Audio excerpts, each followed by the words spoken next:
Hello, so the main claim that I'll be refuting tonight is that traditional zoos fail to benefit wild animals. That's made by Alexandra, and she supports this by saying that enclosing animals in habitats that don't suit their lifestyles causes suffering, zoo education programs are inefficient, and zoo breeding is inefficient in bolstering existing wildlife populations.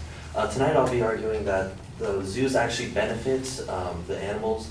It actually increases population sizes, and they do a lot to educate the public on what is going on with wildlife. So my response to the first secondary claim, enclosing animals in habitats that don't suit their lifestyle causes suffering. The evidence used in this claim is lacking any solid backing whatsoever and does not have any credible sources to support the claim. She used a citation of the LA Zoo in many of these, and the website that she uses isn't the actual LA Zoo website. The source that she cites is lazoohouse.weebly.com. Weebly is a free website builder that anybody could use and create the domain name, and it is anonymously used. The actual LA Zoo website is lazoo.org, and the source describes animal suffering, uses statistics, but there is no actual backing, as this is an anonymous source made by anybody in this classroom could have made this, and providing no examples whatsoever, just publishing it out on the internet. The second example she uses for the enclosing the habitats is the term zoochosis, which is to describe the symptoms of animals living in zoos. Well, half this claim is again cited to this faulty LA Zoo source, and again should be thrown out because this is not an actual source to be used since there's no factual backing to this. And the second portion is given to stating from, where is it?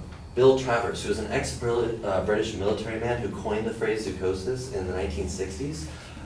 Once he left the British military, Bill Travers made one successful movie in Hollywood and then 5 very unsuccessful movies as well.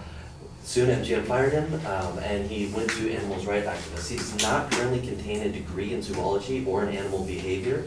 He is simply being hired on by animals rights organizations the same way that Pamela Anderson does. No expertise whatsoever in the field, no backing and degrees at all. Media just uses it to boost media coverages and basically throws out the experts because bright, shiny actor. The response to the secondary claim that zoo education programs are inefficient, it is a faulty claim since millions of dollars are spent on research, manpower is used, as well as creating the best learning environment possible for the public. The evidence used for this claim is very difficult to find. She cites a study of US zoos and Animal and Society study. There is no reference to exactly what these studies are, so these are very vague titles, no sources, publishers are given whatsoever. So I went in and I disregarded the average visitor spends 30 to 2 minutes at each enclosure, or most people don't look into the science whatsoever. But going into my own research, I did find that the Association of Zoos and Aquariums, they find that they are educating over 175 million visitors and 12 million students in the classrooms, or they come to schools themselves to teach about wild animals, their habitats, and related conservation issues, and in a way that they could contribute to the preservation of animals.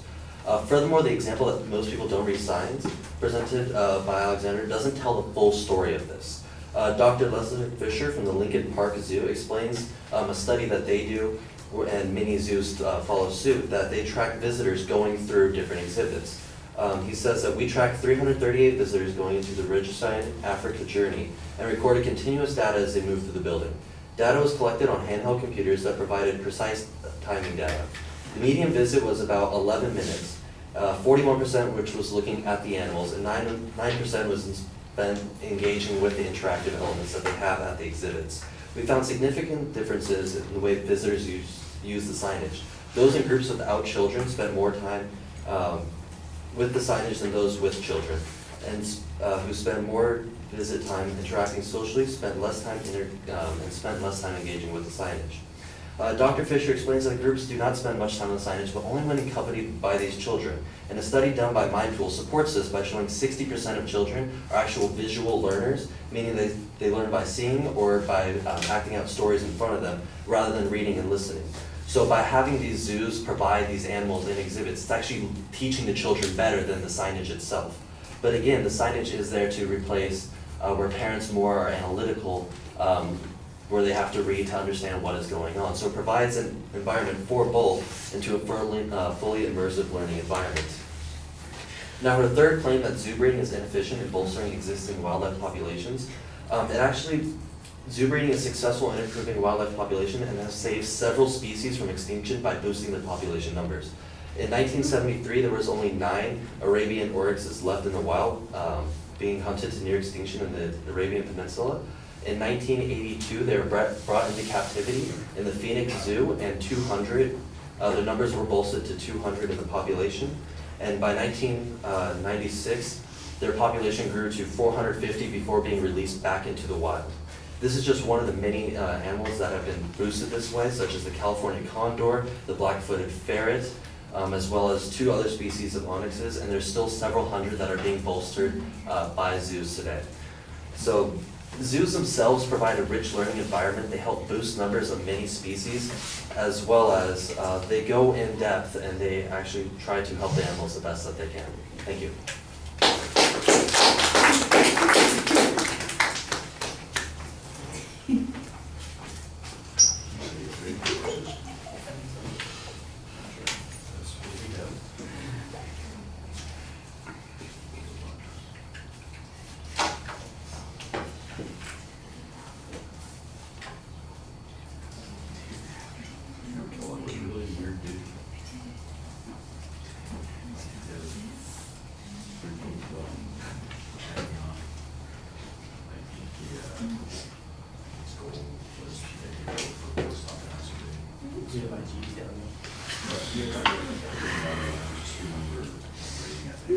Right, structurally everything is easy to follow. On the first point about the habitats, I think that there's your argument basically is directed at the evidence that the advocate used on this particular point, and I understand the difference between the .com and the .org, and I can see that. I don't know that that automatically means that that site is a bad site, but if there's no identification of who's responsible for the content there, and it just appears to be faking itself as a zoo site, then I do think that there is a potential problem there. Your argument basically is that we can't trust the evidence on this point, so we can't really make an inference here. And then you also argue that the expert that they cite is in some way not particularly qualified. They're a failed filmmaker for the most part, and their experience is very limited in some way. That's a reasonable press on this issue. It would be nice if there was some counter evidence that talked about the longevity of animals in zoo habitats, or the amount of space that's being provided being sufficient. Any kind of counterclaim would help here, especially when you then contrast it to the what you think is problematic evidence that comes from the advocate on that point.